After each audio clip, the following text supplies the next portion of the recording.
ही आक्रमक असल्याचं चित्र पाहायला मिळतंय। उद्या आपल्यासोबत विजय वडेट्टीवार आहेत, आपण त्यांची प्रतिक्रिया जाणून घेऊयात।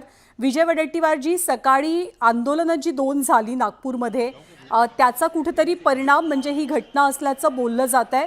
पण नागपूरवासीय चिंतेत आहेत, महाराष्ट्र चिंतेत आहे की नेमकं घडतंय काय? नाही, महाराष्ट्र शांत महाराष्ट्राला चिंतेत आणि अशांत करण्याचं काम सत्ताधाऱ्याकडून होत आहे। बळबोले काही मंत्री हे संपूर्ण त्यामध्ये तेल टाकण्याचं काम, आगीत तेल टाकण्याचं काम चाललेलं आहे। या बळबोल्यांच्यामुळे महाराष्ट्र उद्या यांना शांत आणि स्वस्थ महाराष्ट्र बघायचा नाही आहे, तर लोकांचे जीव गेलेले, मुर्दे पडलेले, स्वतःच्या कुटुंबाला सेव्ह करून लोकांचे जीव घेण्यासाठी उठलेली काही पाणगुळ आहेत जे सत्तेमध्ये आहेत। आणि म्हणूनच अशा प्रकारच्या घटना या घडायला सुरुवात झाली। नागपुरामध्ये सुद्धा त्याचीच एक परिस्थिती आहे की गेल्या 2-4 महिन्यापासून जातीय तणाव वाढवण्यासाठी सरकारमध्ये बसलेले मंत्री याला कारणीभूत आहे। आणि विशेष करून हा मुख्यमंत्र्यांचं गाव आहे, गृहमंत्र्यांचं गृहजिल्हा आहे। अशा ठिकाणी कुठलंही आंदोलन होताना ते कुणाच्याही भावना भडकणार नाही, त्याची सरकारने जबाबदारी घ्यायला पाहिजे। ही सत्ताधाऱ्यांची जबाबदारी आहे। सत्ताधारी जर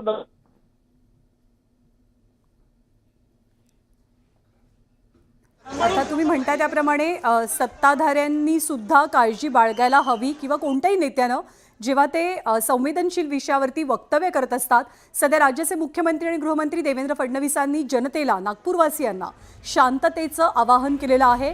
नागपूर हे मुख्यमंत्र्यांचं शहर आहे, नागपूर हा त्यांचा गृहजिल्हा आहे आणि त्यामुळे अर्थातच इथे घडलेल्या घटनेची तीव्रता ही राजकीय पटलावरती निश्चितपणे अधिक मानली जाते। राज्याचे गृहमंत्री ज्या शहरातनं येतात, राज्याचे मुख्यमंत्री ज्या शहरातनं येतात, तेच नागपूर सध्या धुमसतंय, धगधगतंय। 2 गटात झालेल्या वादाची पार्श्वभूमी या सगळ्या दृश्यांना कारणीभूत आहे। पुन्हा एकदा आपण जाऊया, आपले प्रतिनिधी उदय तिमांडी आपल्याला अधिक माहिती देतील। उदय,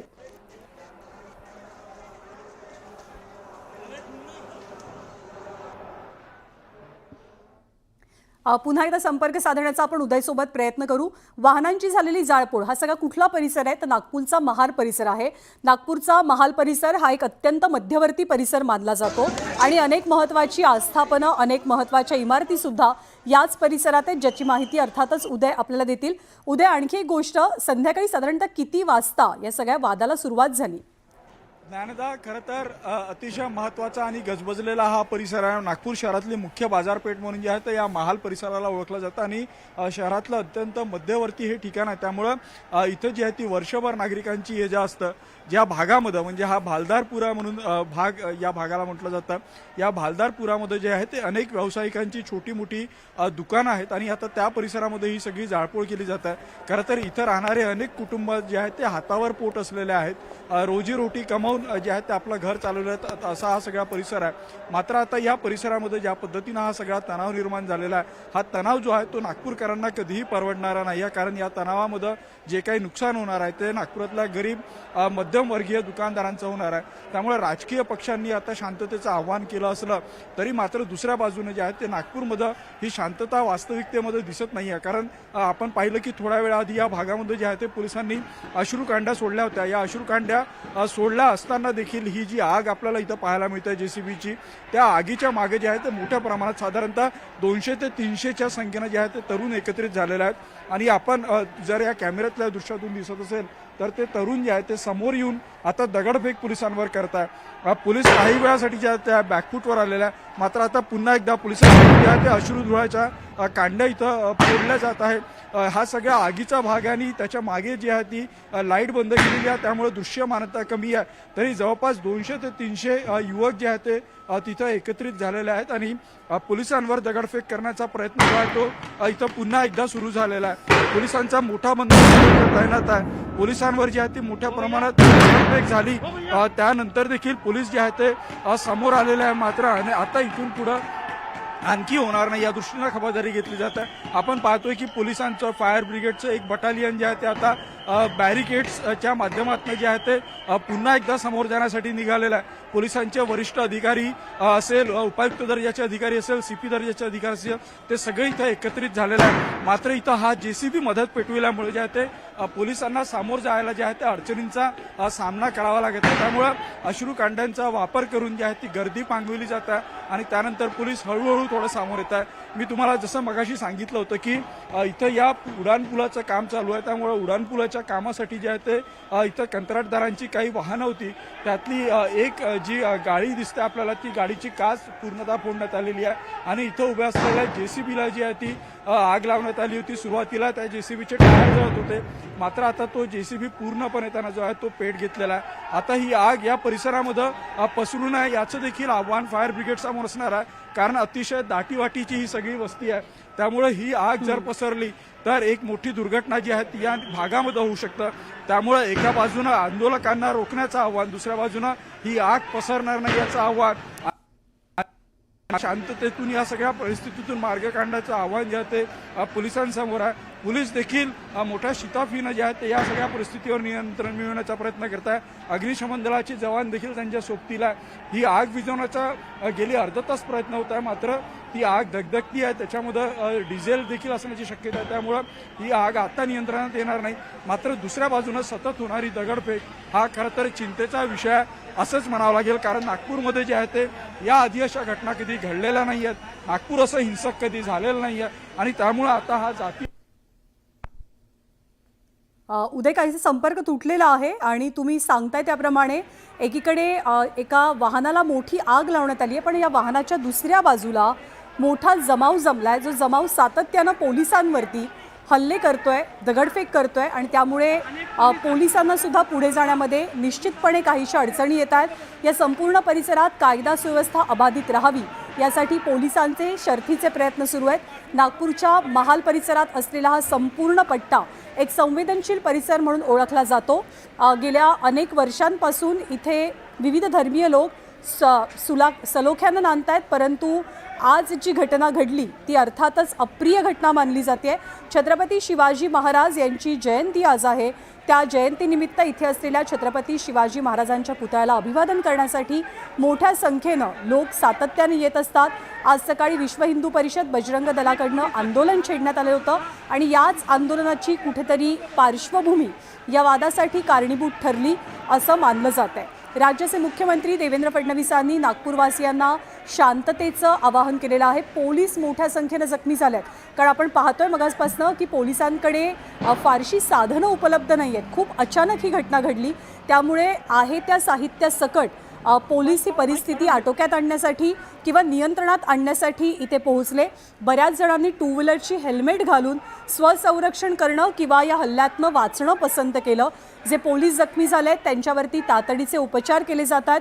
पुन्हा एकदा आपण उदय तिमांडे यांच्याकडे जाऊया. उदय, आपण पाहतोय की सातत्यानं दुसऱ्या बाजूनं सुद्धा दगडांचा मारा सुरू आहे.